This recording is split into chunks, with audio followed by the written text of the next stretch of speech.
आजिकल high blood pressure समस्या बहुत बढ़ी चली। घरे घरे समस्त को देखिए हाई ब्लड प्रेशर समस्या अच्छी। साधारणतः समस्त मन में गोटे क्वेश्चन थाए, कौन होमियोपैथी द्वारा हाई ब्लड प्रेशर को कंट्रोल करी हुए?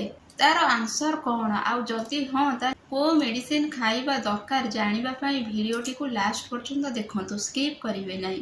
नमस्कार, मु डॉक्टर संध्या संध्या होमियो वर्ल्ड को आपन को वेलकम करुची। आमर नॉर्मल ब्लड प्रेशर 120/80 होता है, जितेबाला ये ब्लड प्रेशर 140/90 हो जाए आठार अधिका हो जाए से केस को हाइपरटेंशन कह जाए। हाई ब्लड प्रेशर हेले कौन सिम्पटम्स देखा जाए? बिंधा, मुंड बुलेइबा सहित चेस्ट पेन हुए, आमर पाल्पिटेशन बहुत बढ़ी जाए, श्वास कष्ट देखा जाए। एवं समय नाकरू बहुत ब्लड पड़ी थाए, किंतु अनेक लोकंकर कौन से भी सिम्पटम्स देखा जाए ना, से साइलेंट किलर भी कह जाए।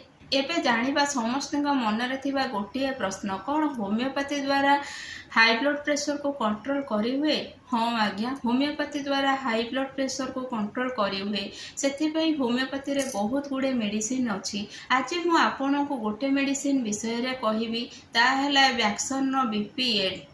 एथिरे राउलफिया, क्राटाजियस, काक्टस भली बहुत भल मेडिसिन थाए, जहाँकि आपणकर बीपी को कंट्रोल करने सहित आपणक बॉडी रे कोलेस्ट्रॉल को भी नॉर्मल करि थाए एवं आपणक ब्लड सर्कुलेशन रे सहायता करि थाए। आर डोज कौन? हाफ कप पानी नेबे, ता देहरे एथिरु 10 ठोपा पकेइबे, पकईकी भल कि मिक्स करिकी पीबे।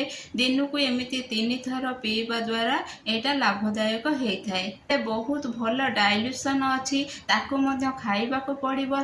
सेथिपाई आपण मो सहित कांटेक्ट करंतु। यदि आपण मो सहित कांटेक्ट करने को चाहूचंती ताले प्लीज कमेंट सेक्शन ने आपण आपणक ना और फोन नंबर दियंतु, ताहले मु आपणक सहित कांटेक्ट करि परिबी। आपण को ये वीडियोटी भल लागि थाए ताले please like, share and subscribe करंतु।